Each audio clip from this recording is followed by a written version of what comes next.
प्रति पंढरपूर म्हणवल्या जाणाऱ्या या संत श्री सखाराम महाराज, गादीपती श्री प्रसाद महाराज यांच्या या पावनभूमीत आणि साने गुरुजींच्या मातृहृदयी साने गुरुजींच्या कर्मभूमीत, तसेच श्रीमंत श्री प्रताप शेठजींच्या या शैक्षणिक भूमीत 97वे अखिल भारतीय मराठी साहित्य संमेलन मराठी वाङ्मय मंडळ आयोजित हे आज समारोपाकडे वाटचाल चालू आहे। या निमित्ताने इथे या व्यासपीठावर बसलेले सर्व मान्यवर, आजचे प्रमुख पाहुणे, या कार्यक्रमाच्या समारोपाला खास आलेल्या आणि या साहित्य संमेलनाच्या एका अभिरूप न्यायालयात पण ज्यांनी सहभाग घेतला त्या अशा आदरणीय नीलमताई गोरे, माननीय शिक्षण मंत्री केसरकर सर, साहित्य संमेलनाचे स्वागताध्यक्ष श्री गिरीश भाऊ महाजन, निमंत्रक आमचे अनिलदादा पाटील, संरक्षक गुलाबराव पाटील आणि अखिल भारतीय महामंडळाचे सर्व सदस्य, अध्यक्षा उषाताई तांबे, कार्यवाह उज्ज्वलाताई मेहेंदळे, प्रकाशजी पागे कोषाध्यक्ष, आणि ह्याचबरोबर ह्या अखिल भारतीय मराठी साहित्य संमेलनाला अतिशय बहुमोलाची मदत करणारे, मार्गदर्शन करणारे, वेळोवेळी आमच्यात बैठका घेऊन मार्गदर्शन करणारे असे जिल्हाधिकारी श्री आयुष प्रसादजी, या कार्यक्रमाला अनेक पद्धतीने सर्व सहकार्य करणारे आमचे ज्येष्ठ बंधू मित्र श्री राजेशजी पांडे, त्याचप्रमाणे खास पुण्याहून इथे वास्तव्य करून आम्हाला यात बहुमोल मदत करणारे राजेंद्रजी भामरे, नरेंद्र पाठकजी, हे जे सर्व समन्वयक या साहित्य संमेलनाचे आहेत, आणि या अखिल भारतीय मराठी महामंडळाचे सर्व संलग्न संस्था, त्यांचे विश्वस्त आणि अंमळनेरच्या सर्व रसिक बंधू भगिनींनो, विद्यार्थ्यांनो आणि सर्व महाविद्यालयीन, मी प्राध्यापक, शिक्षकेतर संघटना या सगळ्यांच्या सहकार्याने ह्यांना विनम्र अभिवादन करून समारोपाची वाटचालीकडे मार्गक्रमण करतो। गेल्या 2 दिवसापासून चाललेल्या या साहित्य सोहळ्यात खूप छान उपस्थिती लाभली। खास करून शालेय आणि महाविद्यालयीन विद्यार्थ्यांनी जो ह्यात उत्सुकता आणि जास्त उत्साह दाखवला त्याबद्दल मला विशेष आनंद वाटतो। खानदेशच्या नव्हे तर महाराष्ट्रातून दाखल झालेले सर्व साहित्यिक, कवी यांनी आपली मनोगते खूपच छान पद्धतीने आपल्या आयोजनाबद्दल आणि आपल्या आदरातिथ्याबद्दल व्यक्त केली आहेत। आपला बालमेळावा जो पार पडला त्याला उत्स्फूर्त असा प्रतिसाद लाभला।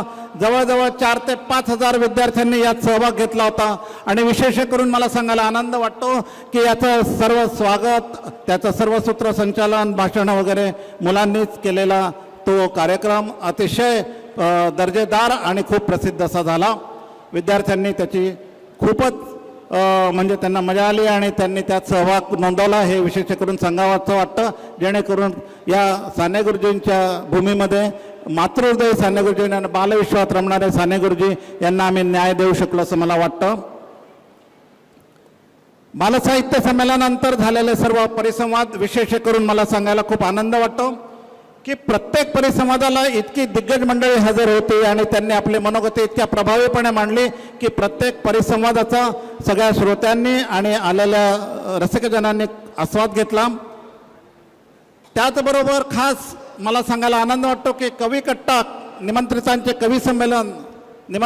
कवी संमेलन 2 ह्यात अतिशय दिग्गज कवी आले होते आणि त्याला खूप भरभरून प्रतिसाद मिळाला, खूपच छान उपस्थिती लाभली आणि रसिकांनी ती प्रशंसा पण केली। यावेळेला एक जो नवीन प्रयोग या साहित्य संमेलनात करण्यात आला तो होता कळ्यांचे निश्वास, परिचर्चा आणि कवितांचा रसास्वाद।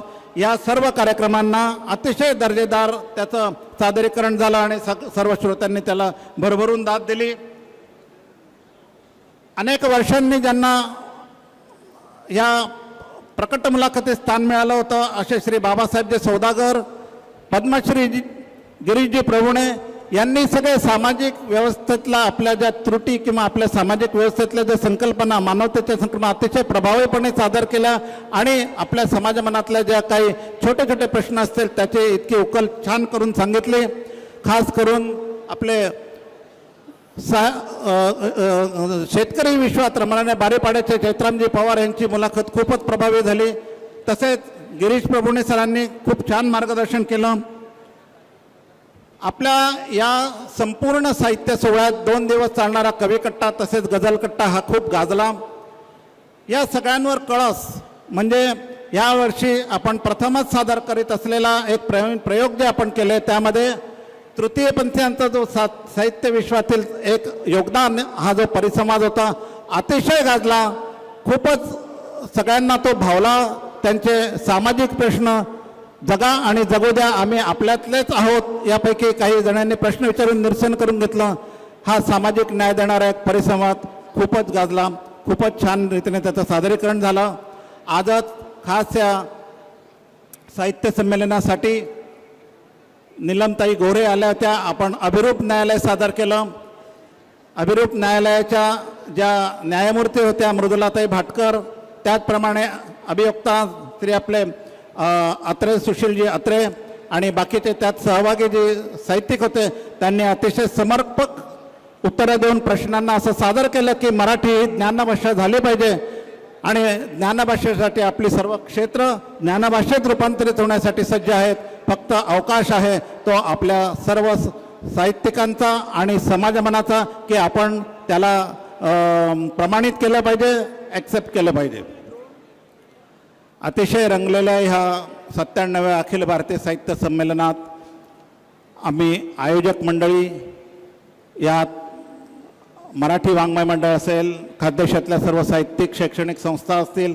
खास करून मला यात उल्लेख करायचा वाटतो की खानदेश शिक्षण मंडळ ही इतकी जुनी संस्था आहे.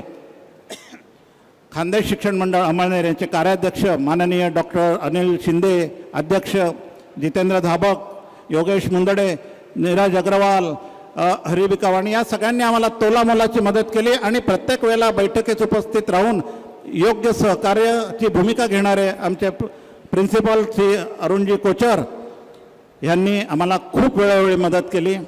मदतीशिवाय अशी कार्य संपन्न होत नसतात. हा जगन्नाथाचा रथ असतो. सगळ्यात महत्त्वाचं असतं की नियोजनासोबतच कार्यसिद्धीस पार पडण्यासाठी एवढं भव्य दिव्य आयोजन निर्माण करण्यासाठी आर्थिक तरतूद असावी लागते. आम्ही तुटपुंजी जी आमची देणग्या गोळा केल्या होत्या त्यात शासनाने भर म्हणून 2 कोटी रुपयांची अखिल भारतीय मराठी साहित्य संमेलनासाठी जी भरीव तरतूद केली त्याबद्दल आम्ही सर्व आयोजक मंडळी त्यांचे आभारी आहोत.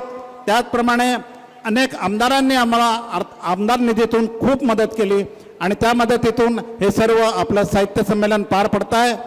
या